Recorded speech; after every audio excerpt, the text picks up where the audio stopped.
In the video game Mario Kart world, you can go anywhere and do anything. See that mountain? You can't climb the mountain because there are no climbing mechanics, but you can drive on the wall. Out of all of the many locations you can visit in this game, one that really sticks out to me is the parking garage. You can do a whole mission in the parking garage, and that made me think, what if all of the racetracks in the game were just parking garages? Well, someone else already had that thought. Like a year before Mario Kart World came out. Parking Garage Rally Circuit is a game that I sort of ran into by complete luck. It wasn't recommended to me on Steam or anything, but I was watching a video on YouTube which showed like 5 seconds of footage of the game, which instantly made me super interested. And you should be glad I found this game, because otherwise I was planning on making a video about Donkey Kong King of Swing. I think we all dodged a bullet here. Parking Garage Rally Circuit is one of the most interesting concepts for an arcade kart racer style game I've seen in a while. The main thing is that yes, every track is a parking garage, but other than that, the main thing I find super interesting about this game is it tries to be a sort of marriage between the more realistic physics-based racing games and Mario Kart. You can completely lose control of your car and start barreling off of the track just by making the tiniest of mistakes, and things like jumps aren't just there for fun or an extra speed boost. You need to be controlling your speed if you don't want to completely overshoot it or get in a horrendous car crash. But at the same time as all of that, the moment you press the drift button, you're just back to playing Mario Kart. It's both crazy and really fun to me just how quickly this game switches between realistic simulation driving and completely cartoony Mario Kart drifting.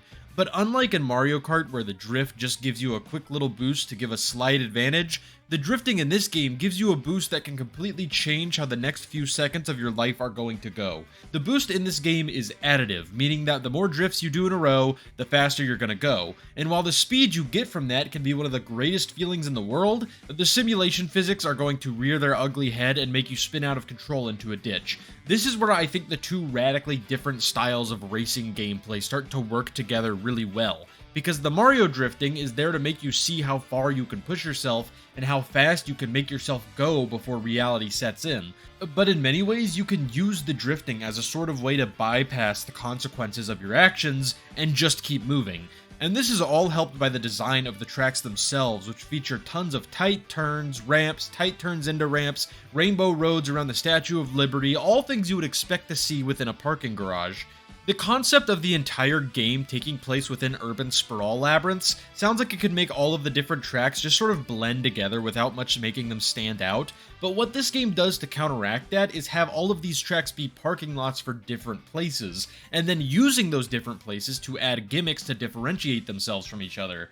You got the Mount Rushmore track that has rocks falling onto the track, the airport that has luggage carriers driving all over the place, the mall in Minnesota that just had some snow, and then my personal favorite, the one where you're constantly taking these tight turns in a somewhat confusing layout, and then in lap 2, lightning strikes the building, turning off all of the lights, and all you have to navigate with is the glow of your headlights. I love when kart racers have big, huge, crazy layouts with all sorts of weird gimmicks and settings to make them all feel different from each other, but there's also something to be said about taking a basic idea and seeing how far you can push it.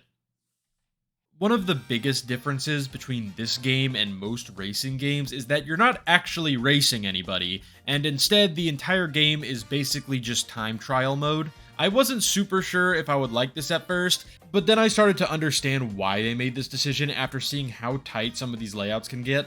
Having more than one car on these tracks at once would simply just not work, and those tight layouts are part of what make the game work, so I get the decision. To remedy this a little bit though, the game provides times you need to beat to get a bronze, silver, or gold trophy, and after completing those you are able to race against your personal best as well as other people's best times. There are also different types of cars you unlock by progressing through the game and getting those trophies. Pretty much they just act as the difficulties of the game, with each car allowing you to go faster, which also gives you the downsides of that. The main criticism that can be thrown at the game is that even when getting first place times on every track with every vehicle, it's still not a whole lot of content. Now, I can't really get that mad at the game for this, since from what I can tell, it was developed mostly by one guy, and the game only cost $10. And also, I would always rather leave a game wanting more instead of just hoping it would end soon, so me saying I wish there was more is simply a compliment to how good I thought the game was. But luckily, to get around this problem a little, the game has Steam Workshop support, meaning that it is incredibly easy to add community-made tracks and other stuff like that. The developer himself even made a little pirate-themed track to show that off. I downloaded a mod that adds every track from Crash Team Racing. Some of those tracks work pretty decently in this game. Others don't. So, in summary, the moral of this video is that this game is good and you should play it if you like racing games and also appreciate parking garage design. Okay, so now we're pretty much done talking about the game, but I've been told by the higher-ups that I need to start doing more YouTuber-type begging for likes and subscribers and stuff. So if this video gets a lot of those, I'll finish the King of Swing video.